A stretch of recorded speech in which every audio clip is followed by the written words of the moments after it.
Mga ka-creepy Pinoy Stories, ako si Baltasar at maraming salamat sa inyong patuloy na pagtangkilik sa ating mga nakakakilabot na kwento. Huwag kalimutang pindutin ang like at subscribe button para lagi kayong updated sa mga bagong kabanata ng lagim na inyong hinihintay sa bawat upload.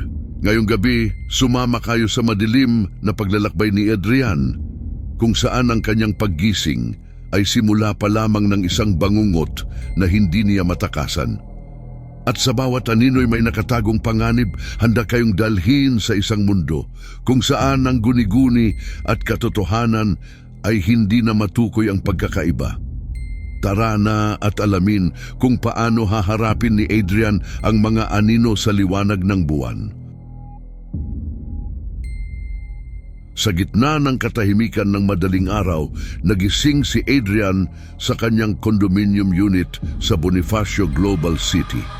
Ang mga mata niya'y namumugto at walang buhay, tila ba nagmumulto ang kalungkutan sa bawat sulok ng kanyang kwarto na puno ng kalat at hindi naayos na kama.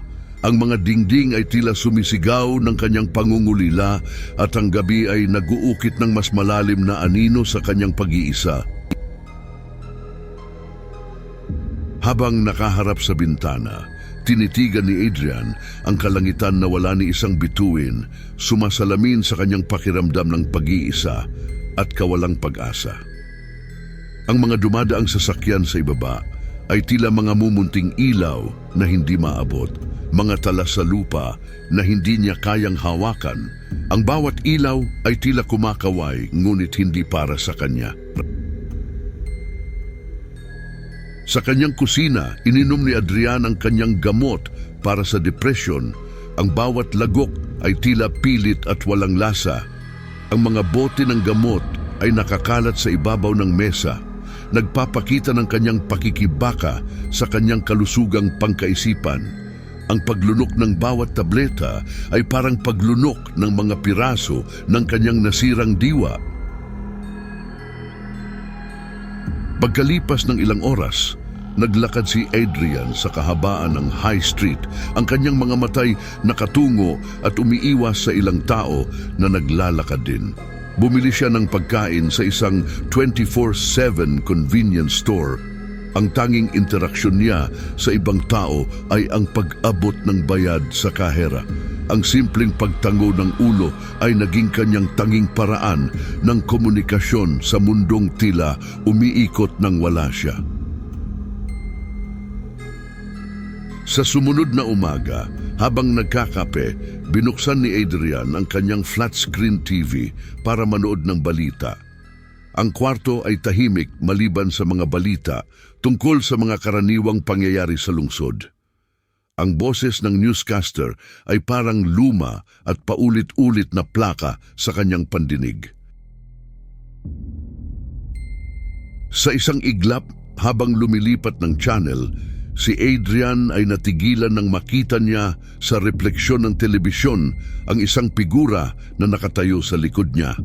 Ang mga mata nito'y walang laman at ang katawan ay tila baluktot sa hindi maipaliwanag na anggulo. Ang figura ay tila hinugot mula sa bangungot, isang imahe na hindi dapat umiral sa realidad. Nang lumingon si Adrian, wala siyang nakita. Ngunit ang takot na bumalot sa kanya ay totoo at nakakabinging katahimikan ang sumunod. Ang kanyang hininga ay mabilis at mababaw. Ang kanyang puso ay tumitibok ng mabilis habang pinipilit niyang kumbinsihin ang sarili na guni-guni lamang ito. Ang kanyang mga kamay ay nanginginig at ang kanyang isip ay nag-aalangan sa kung ano ang totoo at kung ano ang katang-isip. Sa kanyang pagbabalik sa sofa, hindi na mapakali si Adrian. Ang refleksyon sa telebisyon ay nagpapakita na ng normal na tanawin, ngunit ang kanyang mga mata ay patuloy na dumudulas pabalik sa screen, naghahanap ng anumang kakaiba. Ang kanyang isipan ay naglalaro ng mga laro ng takot at ang kanyang puso ay hindi mapanatag. Ang bawat anino ay nagiging isang tanong at ang bawat katahimikan ay isang sagot na ayaw niyang marinig. Ano kaya ang susunod na mangyayari kay Adrian sa kanyang paglalakbay sa isang mundo na puno ng mga nakakakilabot na guni-guni? Sa pagtatangka ni Adrian na kalimutan ang kanyang nakita, binuksan niya ang bawat ilaw sa kanyang unit at nagsimulang uminom ng alak. Ang bawat lagok ay tila isang pagtatangka na lunurin ang kanyang takot. Ang bawat patak ng likido ay parang apoy na dumadaan sa kanyang lalamunan. Ngunit kahit anong init ang kanyang maramdaman, hindi nito napapawi ang lamig ng sindak na bumabalot sa kanyang katawan. Ang mga ilaw na nakasindi ay walang laban sa dilim na kanyang nararamdaman sa kaibuturan ng kanyang puso. Kinabukasan, sa opisina ni Dr. Lisa Santos, isang psychiatrist, inilahad ni Adrian ang kanyang mga guni-guni habang nakaupo sa isang malambot na upuan. Ang mga sertipiko at diploma ng doktor ay nakasabit sa dingding. "Dok, hindi ko na po alam ang gagawin ko. Gabi-gabi, etong mga guni-guni ko hindi ako tinatantanan." Pahayag ni Adrian, ang boses niya ay nanginginig. Ngunit, hindi binigyan ng bigat ni Dr. Santos yung mga salaysay ni Adrian. Sa halip ay inirekomenda niyang magpatuloy sa pag-inom ng gamot at maglaan ng oras para sa therapy. "Adrian, maaaring epekto lang ito ng stress at pagbabago sa iyong gamot," sabi ng doktor. Ang tono ay kalmado, ngunit walang tunay na pag-aalala. Ang kawalang interes ng doktor ay nagdagdag ng bigat sa mga balikat ni Adrian na parang may pasansiyang daigdig na walang nakakakita. Sa pag-uwi, nag-record si Adrian ng mga video message para sa kanyang sarili. Ang kamera ng kanyang cellphone ay nagpapakita ng kanyang mukha na puno ng pag-aalala at pagod. Kung sino man ang makakita nito, sana'y maintindihan niyo ang pinagdadaanan ko. Sambit niya sa isa sa mga video, ang boses ay nanginginig at puno ng desperasyon. Binanggit niya ang bawat detalye ng kanyang mga guni-guni, isang paalala sa kanyang sarili na hindi siya nag-iisa sa kanyang nararanasan. Ang mga video ay naging kanyang tanging saksi sa kanyang pakikipaglaban sa kanyang isipan. Habang lumalalim ang gabi, ang mga anino sa paligid ay tila nagiging mas buhay, naghihintay sa susunod na kabanata ng bangungot ni Adrian. Kahit na tumigil na sa pag-inom ng gamot, patuloy ang mga bangungot ni Adrian. Sa isang gabi, habang pinapanood niya ang mga ni-record na video, napansin niyang may kakaiba sa isa sa mga ito. Ang figura ay marahang isinasara ang pinto ng kanyang kwarto. "Ano to? Hindi to totoo," bulong niya sa sarili habang pinipigilang manginig. Ang figura na noon ay bahagi lamang ng kanyang guni-guni ay tila nagkakatotoo na sa kanyang harapan. Sa susunod na mga araw, ang figura ay tila laging naroroon sa mga sulok ng kanyang paningin, sa salamin ng banyo, sa likod ng mga kurtina na bahagyang nakabukas na nagdudulot ng walang tigil na paranoia kay Adrian. "Nandyan ka na naman," sigaw niya sa isang aninong kumikilos sa kanyang peripheral vision. Ngunit walang sumagot kundi ang nakabibinging katahimikan ng kanyang unit. Sa kanyang paglalakad sa hallway ng kanyang kondominium, naramdaman ni Adrian na may sumusunod sa kanya. Ang mga yabag ay tila pamilyar, ngunit hindi niya makita ang pinanggagalingan nito. Ang mga ilaw sa pasilyo ay nag-flicker na parang sumasabay sa kanyang mabilis na tibok ng puso. "Sino ka? Anong kailangan mo sa akin?" tanong niya sa kawalan. Ang boses ay puno ng takot at frustration. Isang gabi, habang nakaupo sa dilim, napansin ni Adrian na ang figura ay mas malinaw na ngayon, hindi na isang malabong imahe, kundi isang presensya na tila naghihintay sa tabi ng kanyang kama, nagpaparamdam ng kakaibang lamig sa kanyang balat. "Anong gusto mo?" Bulong ni Adrian.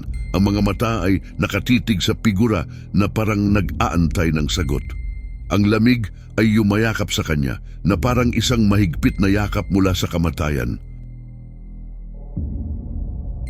Ang bawat sandali ay nagiging isang hakbang papalapit sa isang hindi maipaliwanag na katotohanan, isang katotohanan na nagbabadya ng mas malalim na kadiliman sa buhay ni Adrian.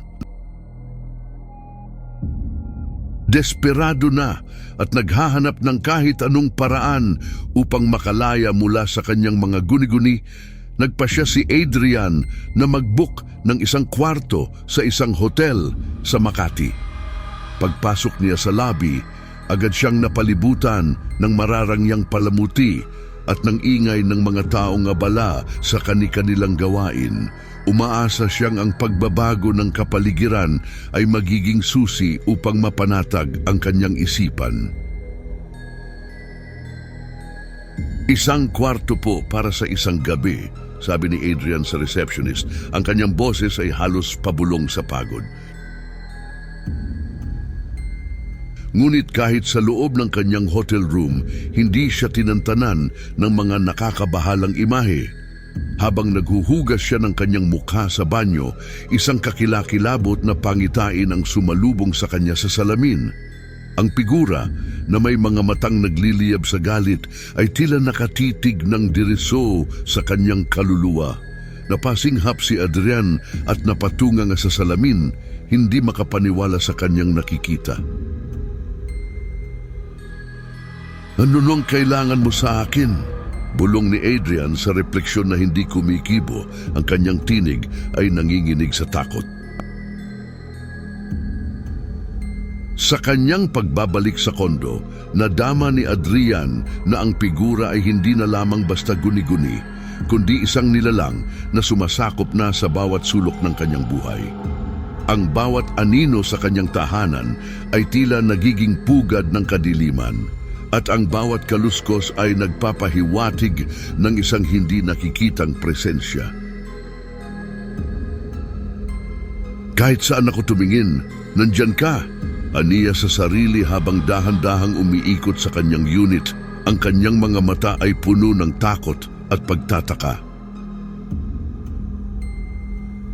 Ang mga anino sa kanyang kondo ay nagbabadya ng isang mas malalim na kasamaan na naghihintay sa susunod na kabanata ng kanyang bangungot. Sa huling yugto ng kanyang pakikibaka, hindi na nakayanan ni Adrian ang patuloy na paglitaw ng figura. Sa gitna ng dilim ng kanyang kwarto, pinatay niya ang lahat ng ilaw. At sa unang pagkakataon sa loob ng maraming araw, naramdaman niya ang katahimikan.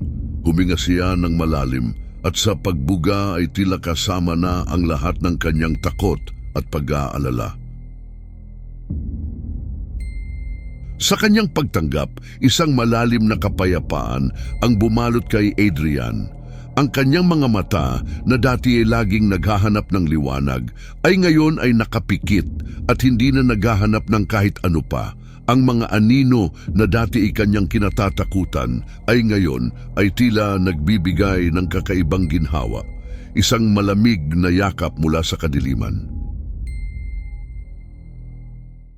Sa huling sandali ng kanyang buhay, si Adrian ay nakangiti. Ang figura na dati simbolo ng kanyang pinakamatinding takot ay nasa tabi niya ngayon, hindi na bilang isang banta, kundi bilang isang kasama sa kadiliman. Ang mga anino sa liwanag ng buwan ay tahimik na saksi sa pagtatapos ng kanyang pag-iral, isang tahimik na kasunduan sa pagitan ng tao at ng kanyang kinatatakutan. Ang kanyang huling hininga ay naging saksi sa isang katahimikan na mas malalim pa sa anumang bangungot. Mga ka-creepy Pinoy stories, ang kwento ni Adrian ay nagtuturo sa atin na ang ating mga kinatatakutan ay maaaring maging kasama sa dilim. Salamat sa pakikinig. Huwag kalimutang mag-like at mag-subscribe para sa mas marami pang nakakakilabot na kwento. Sumali sa ating komunidad ng mga mahilig sa takot at suspense. Hanggang sa muli, mag-ingat at baka ang anino sa tabi ninyo ay hindi lang basta anino. Excited na akong makasama kayo sa susunod na nakakapangilabot na upload. Magkita-kita tayo mga ka-creepy.